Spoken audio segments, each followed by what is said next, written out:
Good morning. Welcome to Unity Columbine Spiritual Center, where centered in God, we celebrate a world of harmony, peace, and abundance for all. And today we have lots of special guest musicians and singers for you. Let's stand. Yeah, you guys, we're gonna stand, and we have some songs we have been singing downstairs for a while, and we want to teach them to you first before we just dive in. Is that okay? Will you all help me teach this?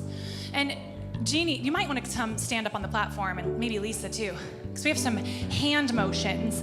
All right, so everybody's gonna do what Jeannie and the kids do. So we have we'll say, shine. From the inside out. From the inside out, that the world can see. Now you guys do that. That the world can see you live in me. You live in me. The next part we'll get to in a minute. We'll sing through that a few times, and then we'll get to the second part, which is you know me. You know me. You love me. You fill me. So send me to shine. And we'll start over. Think we can do it? You have microphones to sing into, boys and girls. Here, Estes, would you stand right here? And then Gabe, you come beside Estes. We need you right this way. All right. You can hear these gorgeous voices. Yeah. Let's shine, everybody.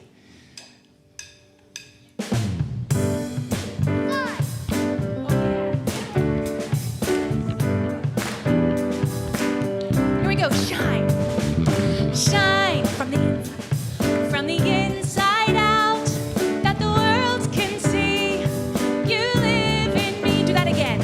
Shine from the inside out, that the world can see you live in me. You know me, you love me, you fill me. So send me, so send me.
You all stay where you are because we have one more song. We're going to do both joy songs together. These are my gorgeous joy singers.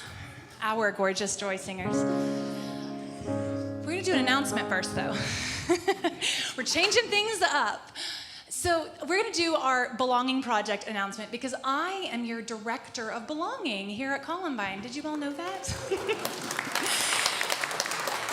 And our Belonging Project First Friday, yay, Harper's back. Our Belonging Project First Friday evenings are returning. We are coming back together, is what we're calling this potluck, on August 3rd. It is for the entire community. I'm going to quiz you. Is this for people with children? Yes. Is this for people without children? Yes. Is this for 6-week-olds? Yes. Is this for 100-year-olds? Yes. Is this for people who are single? Yes. Coupled? Yes. Thrupled? Yes, it's for everyone.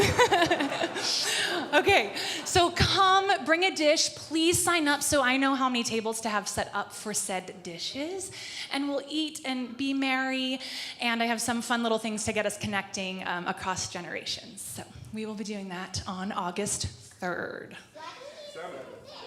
August 7th. I was quizzing you, you're paying attention. August 3rd is the first day of summer camp. Did you have something else you wanted me to say? I'm good. Okay. Oh, you did? Why do we need to bring dishes? Oh, that's a good question. So we don't like bring our dishes from well, you can bring a dish, but that means like bring some food to share for the potluck. And can I tell you something? I was at the library with some of these kiddos this week, and guess what they played? Potluck. It was stunning. It was beautiful. All right, if there's any kids that have come in a little bit late and you want to join us for I Am Enough, please do. This song we're going to teach you as well. It goes like this. Repeat after us. You guys, I need your help, okay? We're going to teach them I Am Enough. So we're going to go, I am enough. I can learn and grow. I am kind. I am kind. Wherever I go. I can do hard things. When things get tough. Tough. Just as I am. I am enough. I am enough. Enough. All right, let's do that all together. We'll sing it 3 times, all right? And just claim this, know this, because parts of us forget all the time. Ready?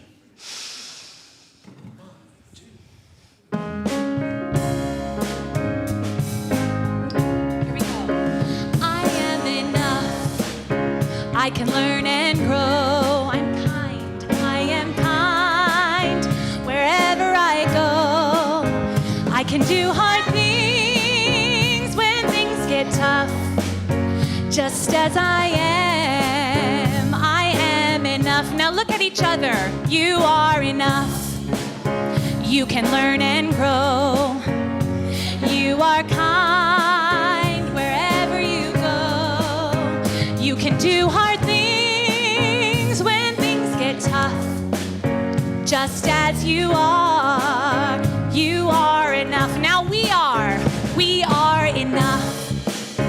We can learn and grow. We are kind. We are kind wherever we go. We can do hard things when things get tough. Just as we are. Just as we are. We are enough. We can do hard things. We can do hard things when things get tough. Just as we are enough. Just as we are. Just as we are enough.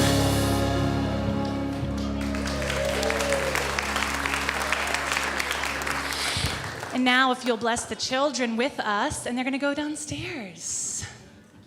We love you. We bless you. We appreciate you. We see the Christ you are.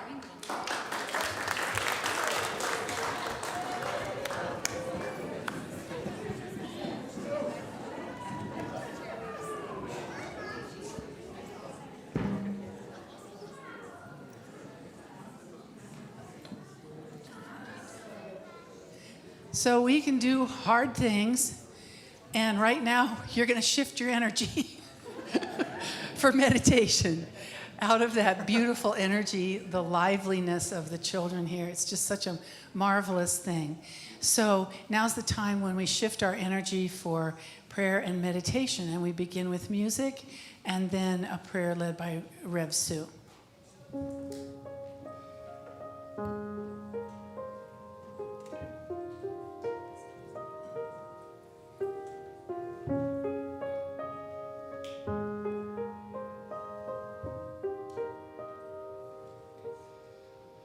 I empty myself over again.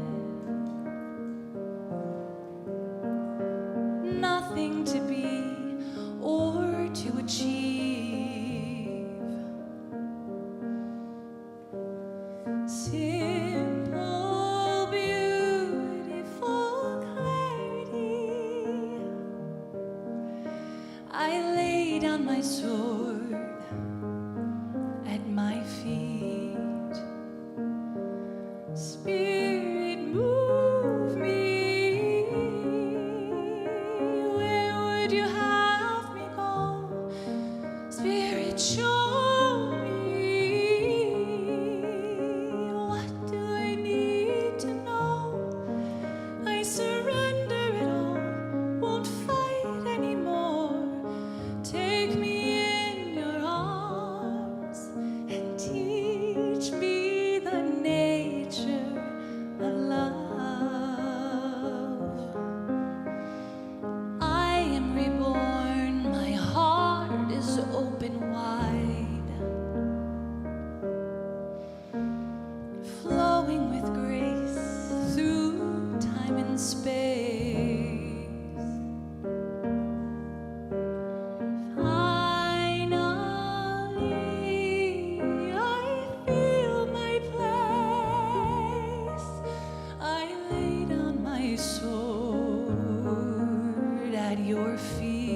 guiding me home. May the light of my soul keep guiding me home.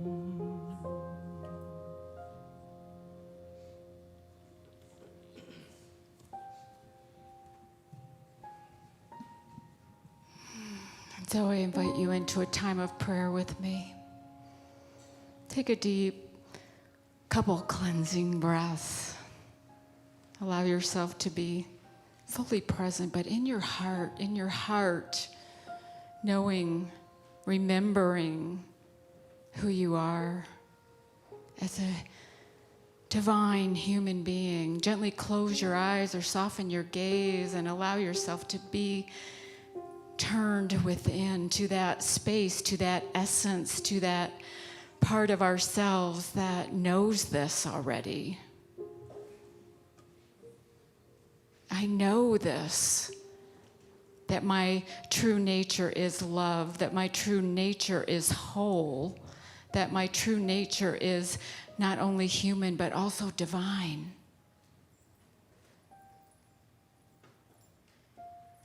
And the longer I stay aware of that, the more I can express from that place. Show up in the world from this place of knowing who I am. Knowing that guidance is always available to me if I'm willing to listen. If I'm willing to be aware and open and receptive, that I always have this inner knowing. This power of understanding is alive and active and living in me. This ability to know and have insights and realizations and comprehend that I am a human spiritual being. And I know when I can claim this for myself and know it in my heart and know that it's true for me, then I know it for all of you. I know it for every soul. I know it for everyone I come into contact. I know that we are all divine human beings, claiming our wholeness, claiming our divinity. I hold this for myself. I hold it for everyone on our prayer list, every prayer request in our prayer box. That no matter what we may be facing in our humanness, in our world, that we have this divine guidance to help us through it. And so, thank you, life, for all that it brings, for all that I can know, all I can be aware of. And so we're going to rest together in a time of meditation where we align ourselves with that best deep part of ourselves that already knows this. We'll rest together for a couple minutes, and at the end of our time, our music team will gently lead us out. But for now, let's rest together in the silence.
I have often dreamed of a far-off place where a hero's welcome will be waiting for me, where the crowds will cheer when they see my face, and the voice keeps saying, this is where I'm meant to be. Something has changed within me. Something is not the same. I'm through with playing by the rules of someone else's game. Too late for second guessing. Too late to go back to sleep. It's time to trust my instincts, close my eyes and leave. It's time to I'll be there someday. I can go the distance. I think I I'll will find my way.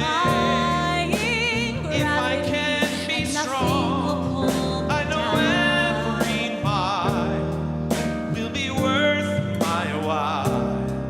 When I go the distance, I'll be right Till where I belong.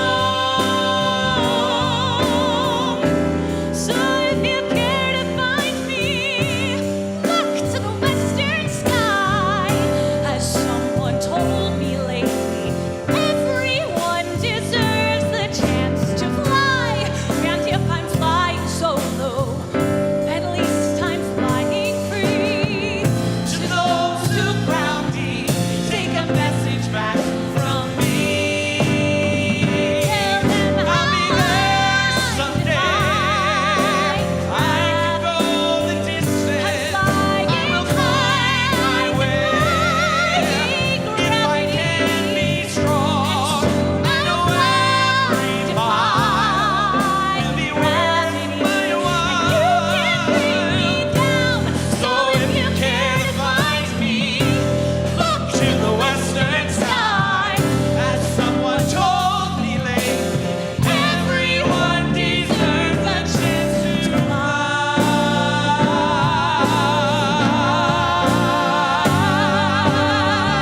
It's time I'll be to there try. someday. I can go the distance. Say I will find my way.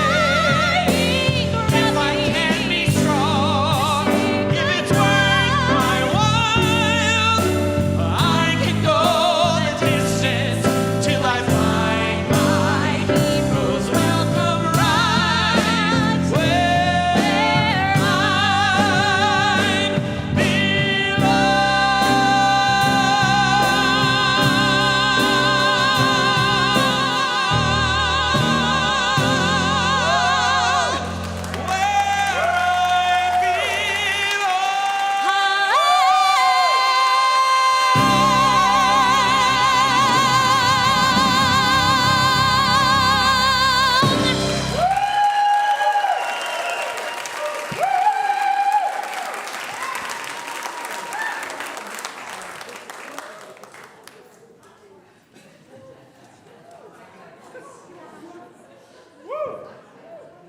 Wow. Wow, wow, wow. Hey. And that's how we roll here at Columbine. Defying gravity. We've got an amazing Sunday. It's already amazing, right? Whew, whew. So I am really excited and privileged and honored to get to introduce our guest speaker today. She led an amazing women's retreat the last couple of days. How many of you were here for our women's retreat? Oh, a lot of you came back. That's amazing. So, no, it's not that it's unbelievable. It's not unbelievable. I'd expect all of you to be here. Okay. Sorry, Linda.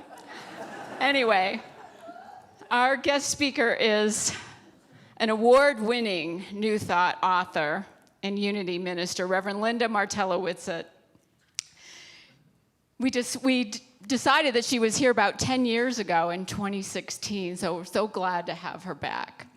And she teaches that we're here to be the light of the world, and what a bright light she is, and what a lot of bright lights we have here in the room, too. So, whew, so good. Her message promotes humanity's innate capacities with which to respond to life circumstances in spiritual maturity. Linda retired from an executive role at Unity World Headquarters, leading Unity's 24/7 global prayer ministry, Silent Unity. In years prior, she was the senior minister at Unity Communities in Omaha, Nebraska, and San Antonio, Texas. And she has 4 books out, and one of them sold out already. So we have 3 of those left in our bookstore after the service if you're interested, but they're all wonderful. So please welcome Reverend Linda Martella with that.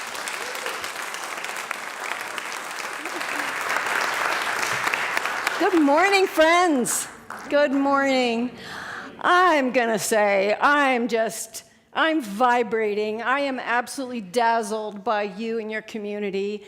And I want to say I feel so at home. I mean, I've been to Unity communities, all around the country and some out of country. And it is rare to find a community with the level of thriving that I'm experiencing here.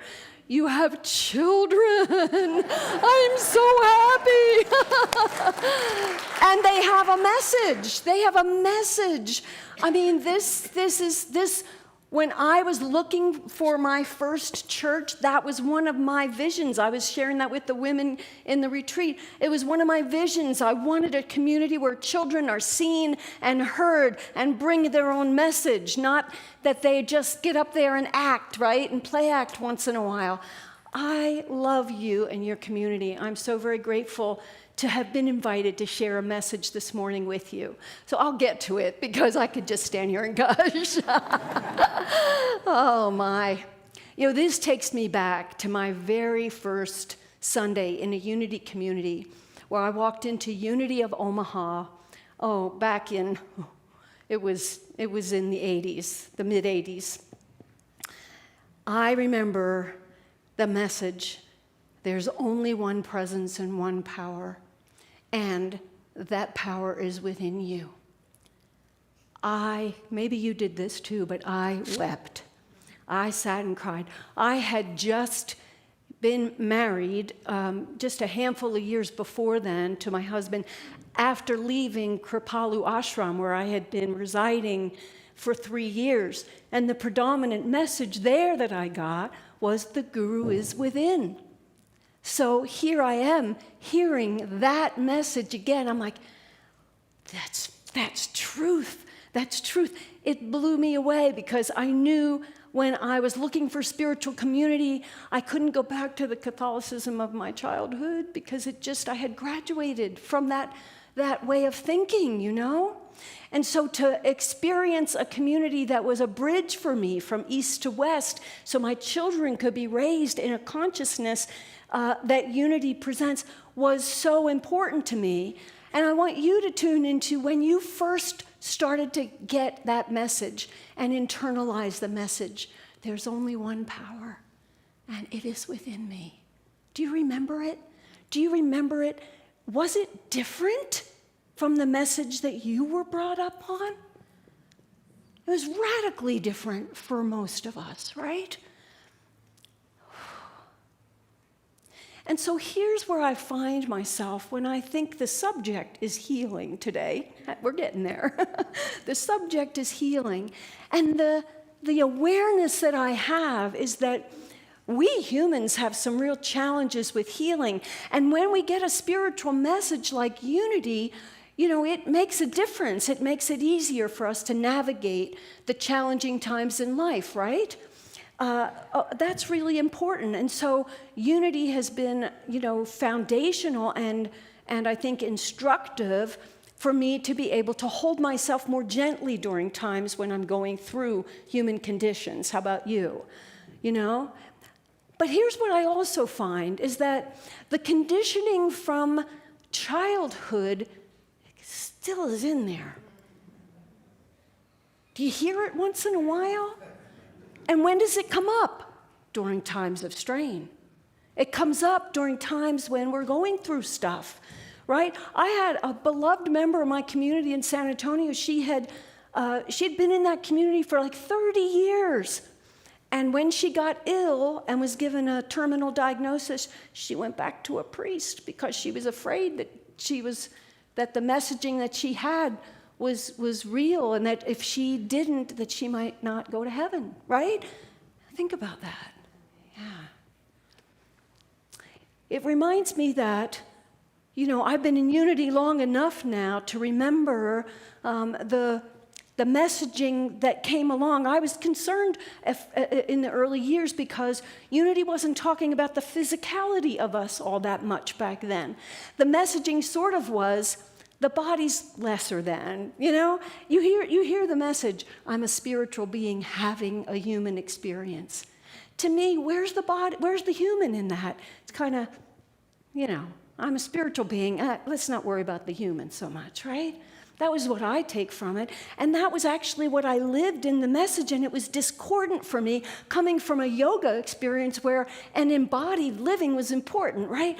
And I'm grappling with this distinction. And in those earlier days in unity, hopefully not so much today, the message was, and I hear people even still, a coaching client of mine came to me and said, I had to stop going to my Unity church because when I walked in and people asked me, how are you? And I told them, they said, oh, you shouldn't think that way. Or like, what was happening in your consciousness to create that? Metaphysical malpractice, can we say that out loud? Right? I'm so glad that that's not happening as much anymore. But this is what so many of us come from and what we were trained in. Even in ministry, I was trained in this, right? And to me, what a disservice to discard our humanity.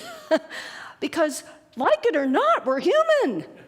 Like it or not, I'm walking around in a human form. How about you?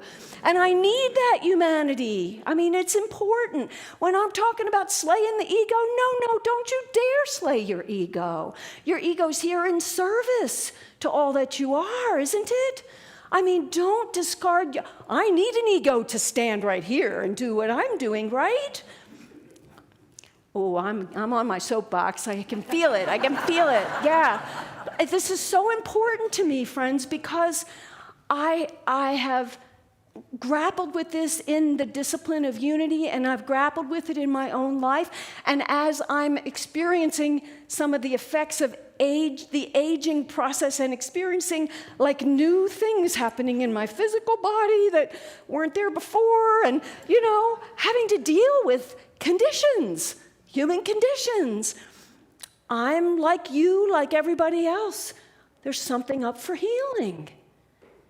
So think about what's up for healing for you right now. It could be something physical, it could be a medical thing, but it also could be, a financial hardship that's causing you to have to really heal a plenty consciousness, is my word for it, right? Maybe it's a relationship strain, and the healing is about coming back into harmony with another human being. Whatever it is, anything that is unfinished, unwanted, we wish it would be different, is something that's up for healing. So a question is how do we heal? What is this thing? What is healing?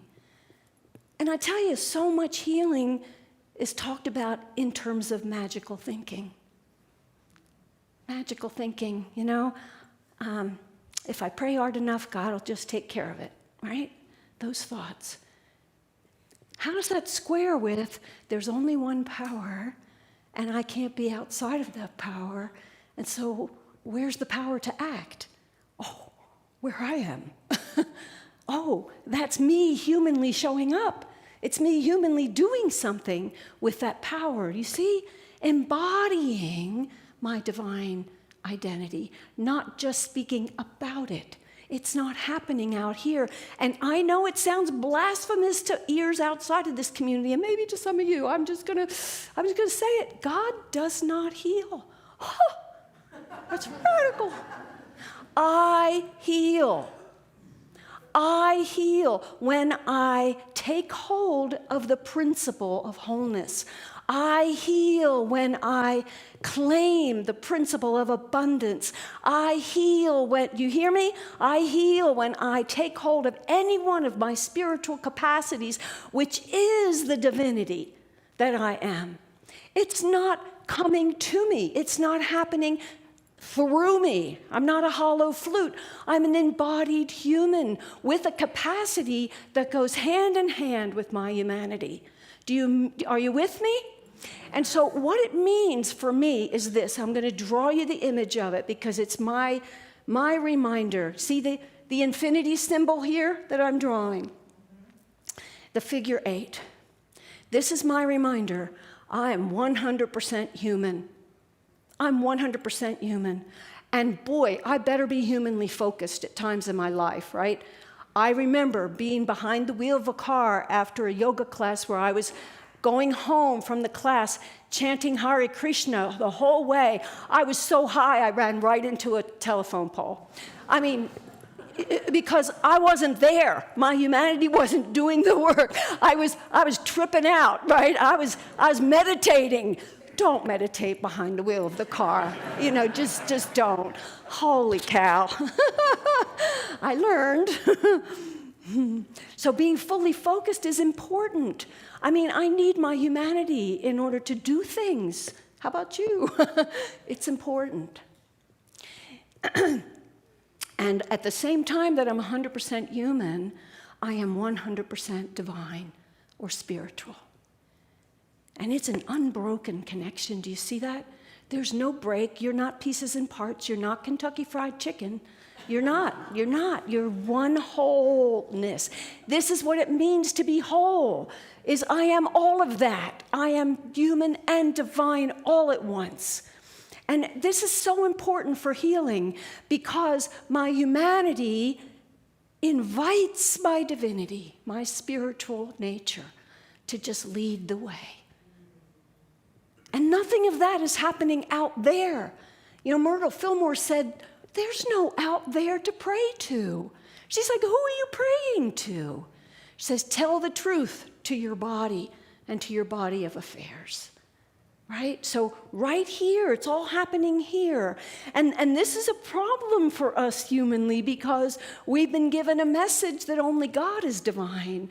I mean, this is our culture. It might not be your individual belief, but we better believe that that messaging has gotten in here. From a very young age, we were given that message of unworthiness, insufficiency, right? And that idea that we need a redeemer. And whether or not that's still active in your consciousness, there's times when it might just creep in there. But it's something that we don't have to subscribe to any longer. And we can challenge that idea when it sort of arises in our mind and we start to feel ourselves weak and unable. Because, friends, there's just nothing unable about you. There's nothing in this spirit that you are. This is infinity, an infinity of power, of strength, of faith, of life, of all that you could possibly need for your life. It's right here, right here. And so the key is to devote some time to that, that's all. It's like to turn my mind from it. I don't know what happens with you, but when my body doesn't feel good, my energy is right here. Like, it's so demanding. Physical things are so demanding, are they not? It's like they want all the attention. It's like, pay attention to me, And so the key, my daughter Alicia, who's a Unity kid, she was one of these little guys at one time. She's 42 today. She co-authored this book, This Life Is Yours, with me. And this is a book for times of healing. It's a reminder that wholeness is innate. And it is true. It's the truth about us, right? And she has her share of issues, too. She has some very complex autoimmune conditions. She's neurodivergent. She has all kinds of uniquenesses in her life that she has she's grown into a place where she recognizes today that she's never been powerless, even in the midst of the things that she has to accommodate. Do you find that? You have to accommodate your physical conditions sometimes. I mean, they're there. I mean, it doesn't make much sense to just ignore them, does it? It doesn't help anything to ignore them. That was the old messaging, right? Oh, don't talk about that. Just talk about light and love. We call that spiritual bypass, right? Let's just jump right to a spiritual remedy, right? Now, spiritual remedy is the point, right? But the spiritual remedy is my consciousness aware that I am divine, that I am never, ever, because of that, I am never helpless. And that means that if I have a condition, no matter what the doctors say, I don't have to label it, I don't have to define it, I don't have to say it's there forever, I don't have to get into the human constructs about that, but I have to deal with my condition, do I not?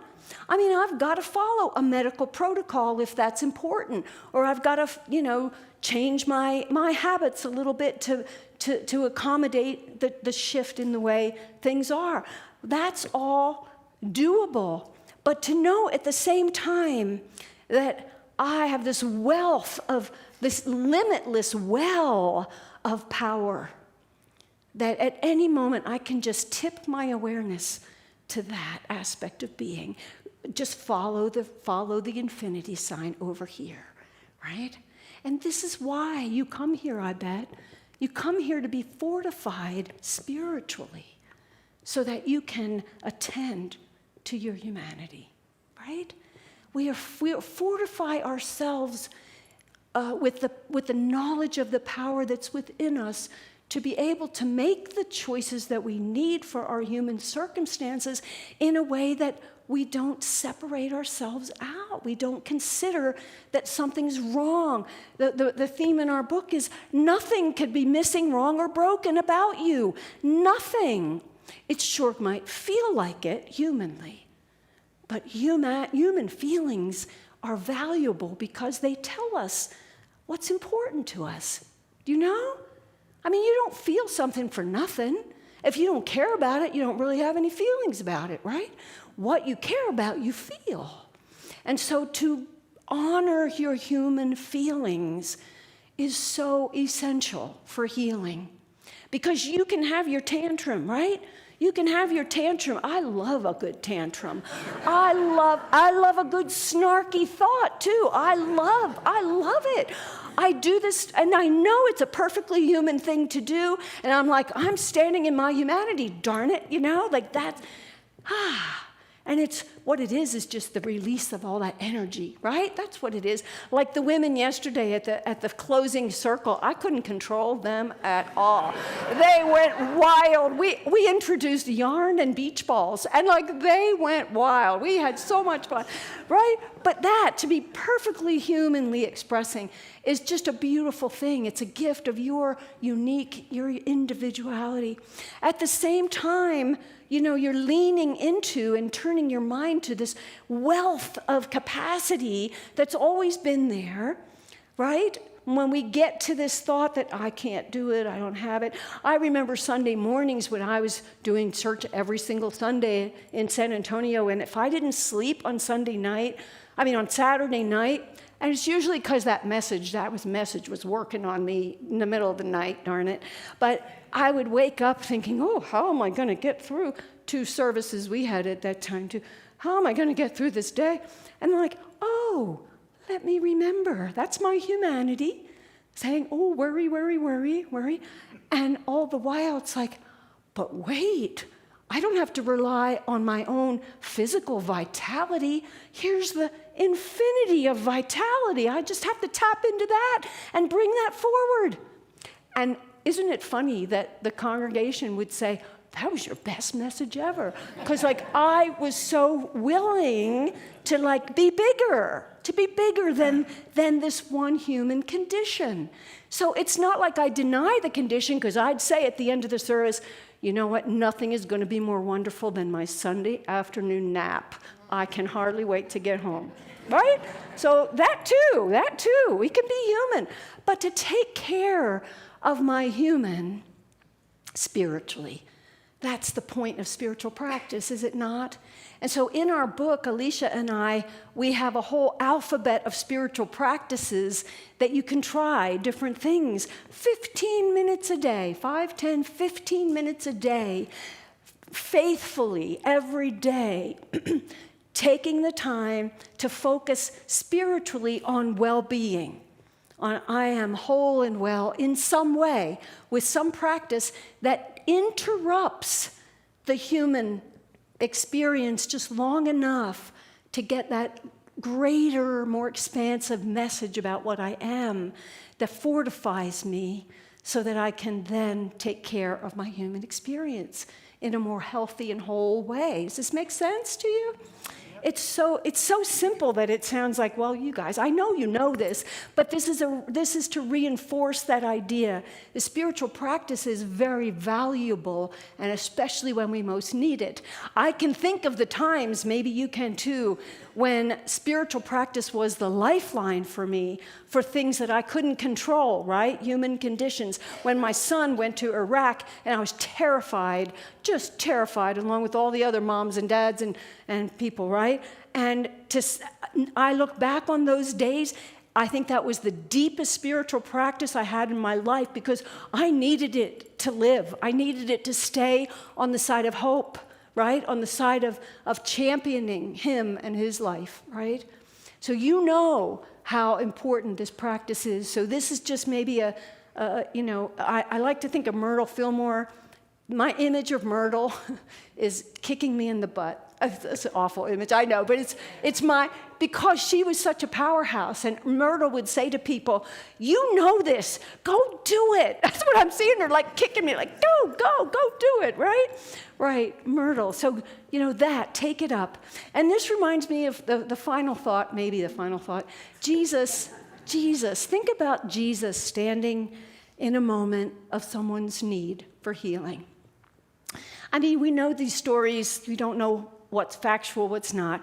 Aside from all of that, imagine this story of Jesus, standing and talking to people, and there's a man laying on a pallet on the ground, and he's been there for a long time, hoping somebody would heal him. And he cries out, Jesus, heal me. And Jesus looks at him and says, so you want to be healed? And look, there's no place in the scripture where it says Jesus healed, or of Jesus saying, let me heal you. There's no account of that. He knew it wasn't him doing anything. But what Jesus did know, I am a divine human. I mean, he was fully present humanly, right? Obviously, fully present humanly. He was operating from the feeding. He was being fed by his ID, his spiritual ID, knowing spiritual authority, because I am that, right? And so he says to this guy, well, take up that bed and walk. That's all he said. Take up that bed and walk. Now think about that. I've pondered this for a long time. And what I've come to internalize about that idea, that bed, that pallet, look, think about your bed. I love my bed. I love getting under those covers. It's cozy. I can let down my hair. Yeah, my hair. I let it down. I can, I just, no outward facing face, right? I'm just relax, right? Just be humanly. Get the benefit of that rest. And Jesus says, take up that bed and walk. I have this image of that man tucking his roll up, because his roll, what was it, a bedroll? Bedroll. I slept on a bedroll in the ashram, in a barn on straw. Yeah, I slept on a barn. So I have that image of this guy rolling up his bedroll, tucking it under his arm and going on his way. This is the message of, you're human. Don't leave your human out. Don't leave your humanity out of your healing.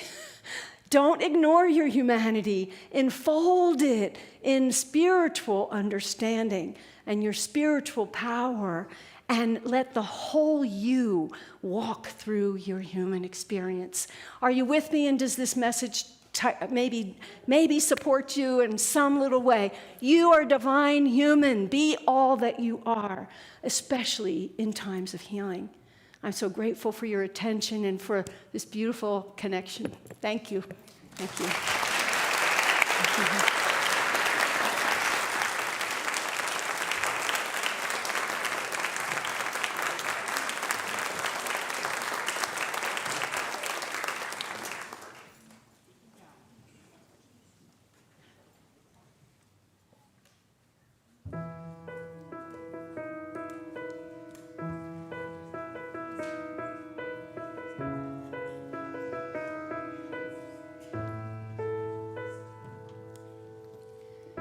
I step into silence without needing to try.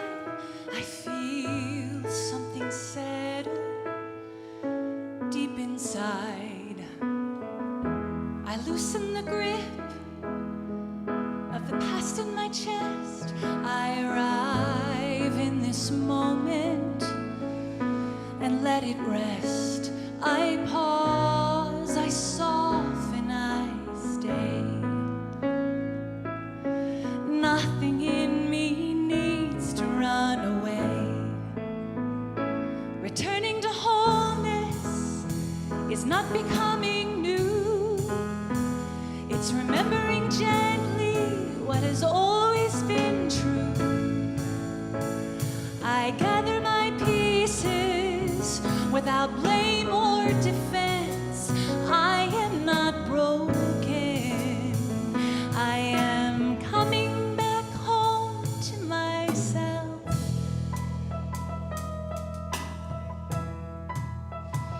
In presence,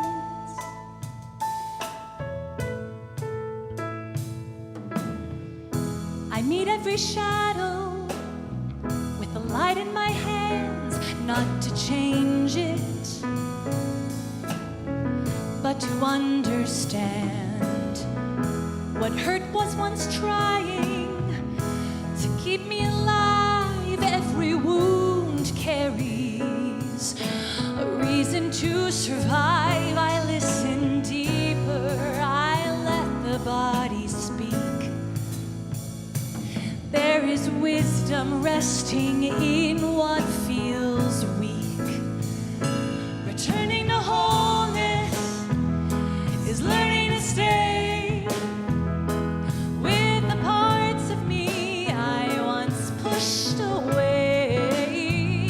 I welcome my history without pain or resistance. I am not broken. I am restoring my inner balance. Nothing here is missing. Nothing here is wrong. Healing is rhythm. I have known all along. I don't force the opening. I trust the pace.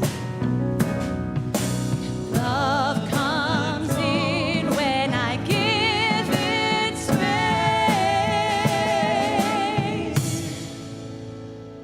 Returning to wholeness feels quiet and clear, like finally standing exactly right here. No fixing, no proving, no need to pretend. I am whole in this breath again and again.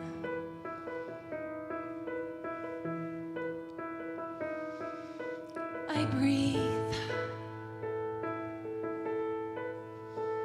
I remain. We are complete as we are.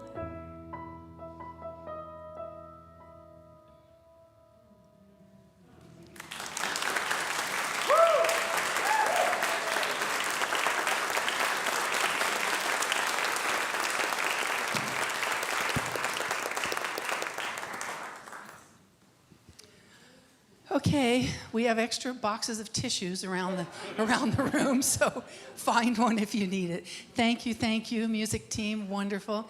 Annalisa, Ryan, John, and Stephen, thank you so much for enriching our service in this way.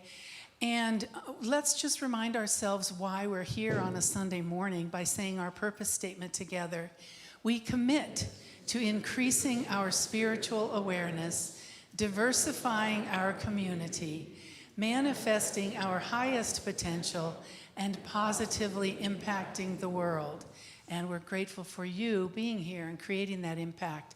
And we also have a newish mission statement, which we want to say with full heart and full throat. Let's say this together. Bold love, hands-on hope, deep belonging.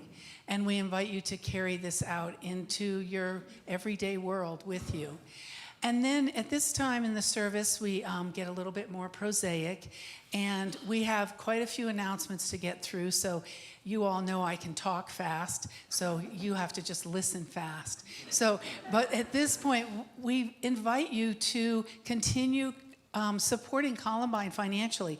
You walked in, you saw the lawn was mowed, the air conditioning was on in most of the building. We're working on that. And you have greeters, and you have guest speakers, and you have wonderful music and so on. That's all because of your largesse. So we really appreciate that, and we always want to bless it. So let's say our offering blessing together. God's love has always met and will always meet all my needs. I give freely, I receive abundantly, and I am grateful. And we are indeed very grateful for that. And as the offering bags are making their way through the sanctuary, we always want to turn and give a wave to our production team and our online viewers.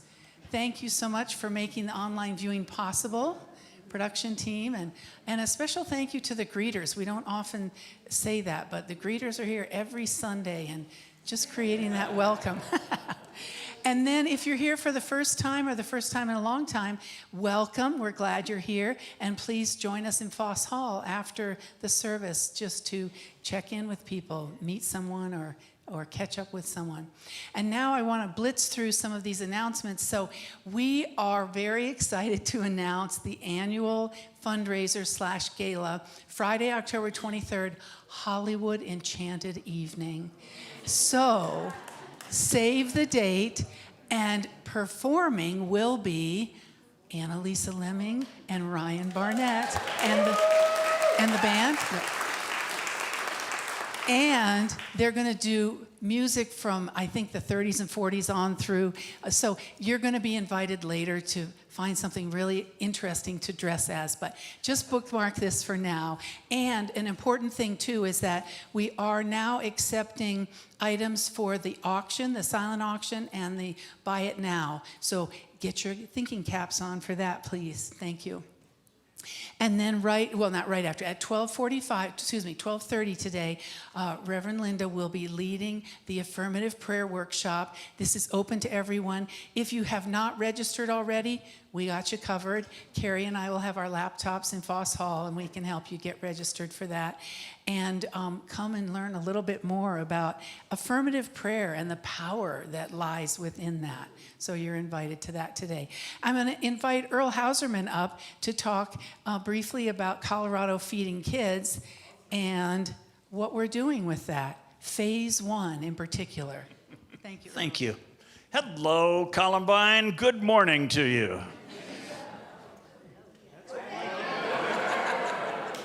Come on, you can do better than that. So, yes, August 22nd, here in Foss Hall. We hope to have 80 to 100 people, and we hope to package 40,000 plus meals. And Beth has gone so far as to ordering all the materials. So, you know what that means? It's in your hands now.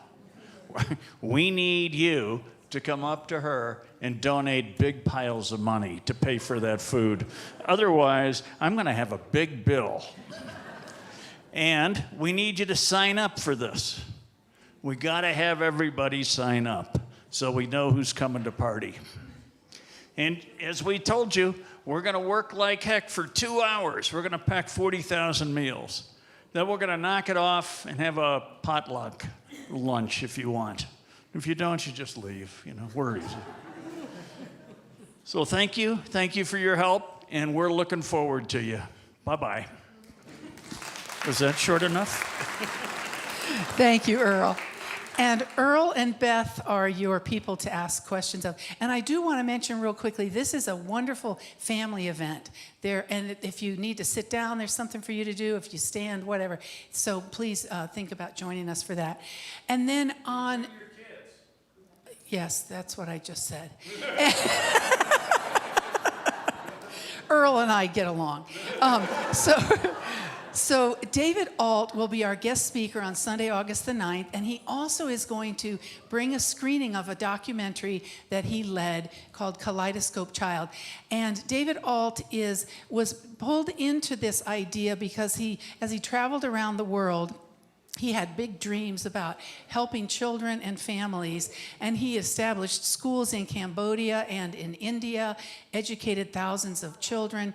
And this is the story of how he made that happen and how his big vision has come to fruition, and as he is creating a succession plan so that it can continue. So again, think about bookmarking this on your calendar, and you'll get more details in your Thursday email update and in coming weeks.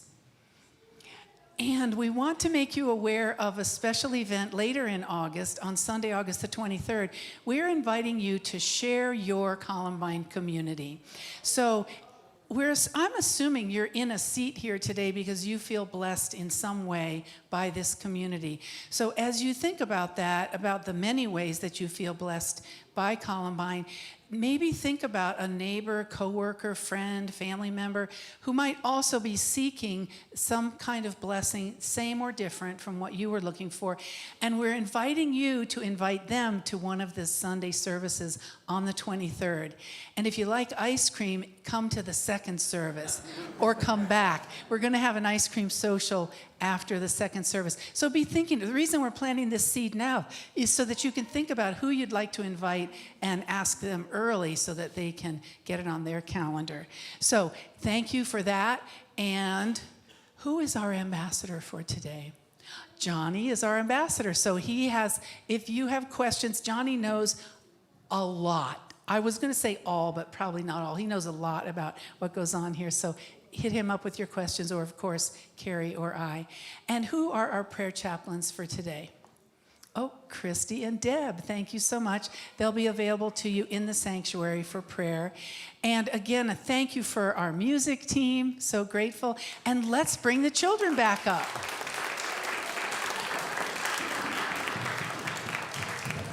Let's stand for our final song and prayer for protection.